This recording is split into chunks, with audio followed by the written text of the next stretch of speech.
요즘 들어서 하루가 다르게 가솔린 값이 상승하고 있습니다. 이럴 때일수록 가솔린 값을 절약하기 위해서 하이브리드 차량 같은 차량이 아주 인기를 얻고 있는데, 그렇다고 지금 당장 내가 사용하던 차량을 쉽게 바꿀 수는 없는 일입니다. 오늘 이 시간에는 고유가 시대에 맞는 연료 절약 방법에 대해 알아보겠습니다.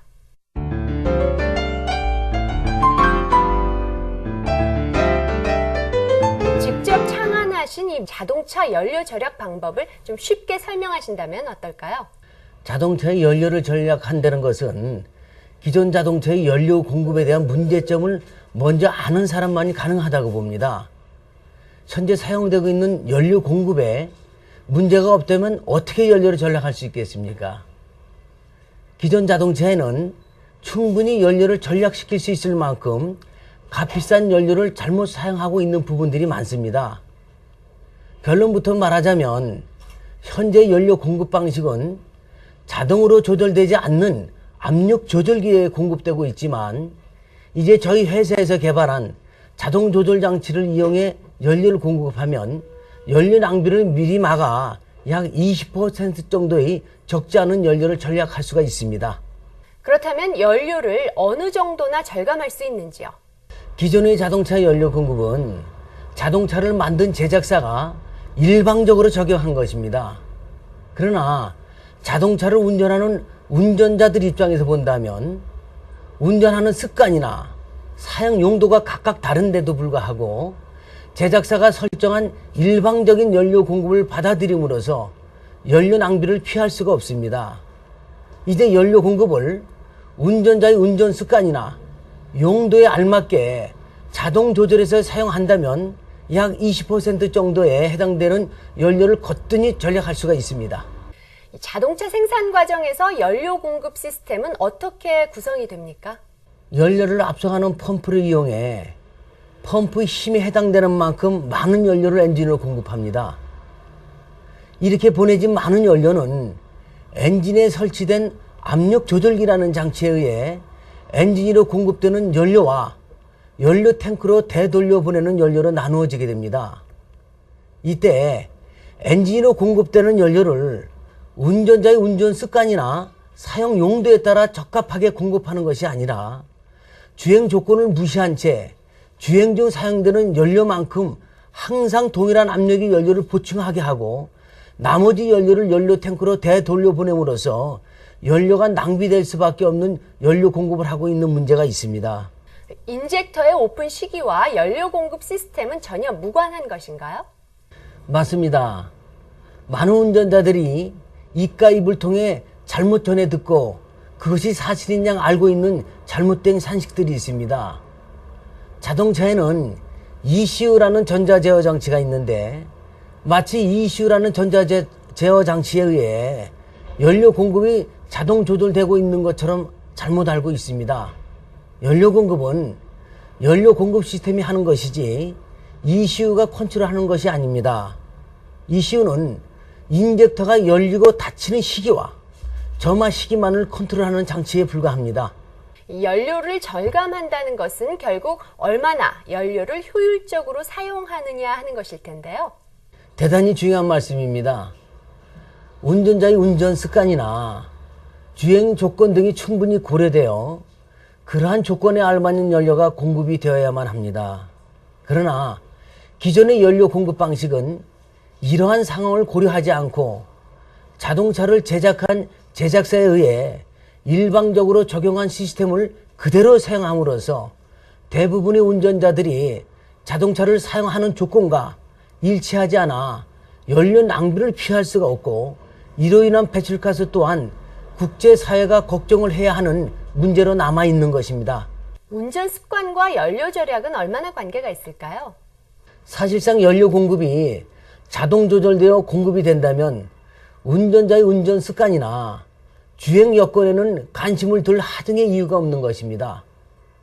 그러나 기존과 같이 연료 공급이 자동 조절되지 않는 조건 하에서는 운전자의 운전 습관으로도 어느 정도는 연료를 절약할 수가 있겠지만 그것을 올바른 연료 공급이라고 할 수는 없습니다.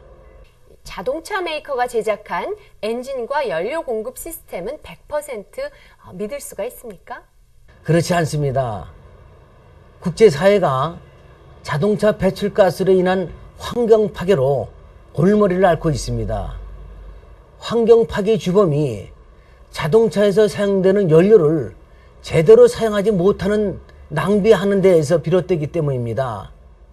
자동차 메이커들이 일방적으로 공급하는 연료 공급 시스템을 운전자들이 사용 용도에 따라 다단계의 압력으로 전환 공급하는 시스템으로 보급되지 않는 한 올바른 장치라고 볼 수가 없습니다. 지금 국제사회는 에너지 파동 속에서도 잘못된 연료 사용으로 값비싼 연료를 낭비하면서도 도리어 낭비되는 연료가 배출가스로 둔갑되는 이중고를 겪고 있다고 봅니다. 그렇다면 개인에 따라서 맞춤형 연료 공급 장치를 사용할 수도 있다라는 말씀이신데요. 그렇습니다. 우리 회사가 무려 13년간 오로지 자동차 연료 공급의 문제점을 파헤쳐 어떻게 하면 값비싼 연료를 낭비하지 않고 운전자들의 주행 조건에 합당한 연료를 공급할 수 있을까 연구에 몰두한 결과 연료 공급 압력을 자동으로 조절하는 장치 개발에 성공을 하여 주행 조건을 고려하지 않고 포괄적인 연료 공급에 의존하고 있는 자동차 제작사들의 일방적인 연료 공급 방식 속에서 교량적인 역할을 하는데 일조를 하게 되었습니다. 이제 새로운 장치 개발로 자동차를 운전하시는 여러분들께서는 여러분들의 운전 조건에 알맞은 연료 공급을 사용하게 될 것입니다. 예, 저는 카니발 98년식을 타고 다니는 사람인데요. 지난달에 정밀 검사를 받아보니까 불합격 판정이 나가지고 매직 캡슐을 알게 되었고, 매직 캡슐을 단 상태에서 정밀 검사를 받았는데 출력하고 소음이 좀 굉장히 좀 좋아져갖고 제가 지금 굉장히 좀 만족하고 좀 타고 있습니다. 예, 전에는 기름을 가득 채우고도 약 한 6일에서 7일 정도를 탔었는데 이 매직 캡슐을 달고 나서는 약 한 하루 반나절이나 2일 정도씩을 더 주행을 하고 있습니다. 매직 캡슐을 달기 전에는 차량의 그 소음이나 매연 등의 문제들이 많이 발생이 됐었는데 이 제품을 달고 나서는 상당 부분 그런 문제들이 다 해소가 된 것 같습니다. 80km 속도로 주행을 하면서 과연 연료를 얼마만큼을 소모를 하면서 주행을 하느냐가 중요한 겁니다. 지금은 계속적으로 80km라는 속도를 유지하고 있습니다. 그러나 제품이 설치되어 있는 상태에서는 약 2.4의 압력으로 공급하고 있는데 제품을 제거하면은 똑같은 속도를 주행하고 있는데 지금 약 3.2 정도의 압력으로다가 연료를 공급하는 문제가 있는 것입니다.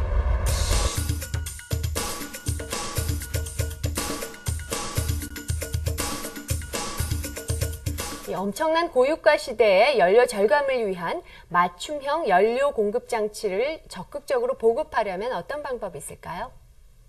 우선 자동차 제작사에 의해 일방적으로 적용되고 있는 연료 공급 시스템에 대한 문제점을 인식해야 합니다.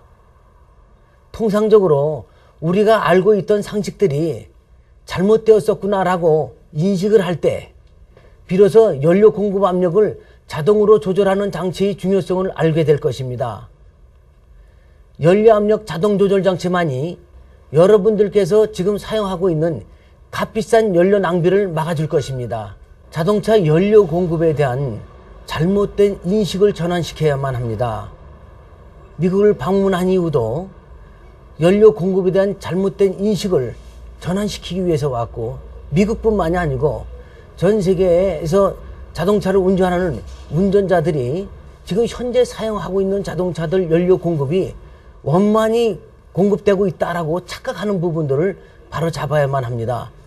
지금 연료를 공급하는 시스템의 문제로 연료가 낭비될 수밖에 없는 연료를 공급하기 때문에 맞춤형 연료 공급 장치를 보급함으로 인해서 그런 국제사회에서 우려하고 있는 에너지 절감 정책과 환경 개선 정책에 일조를 하려고 합니다.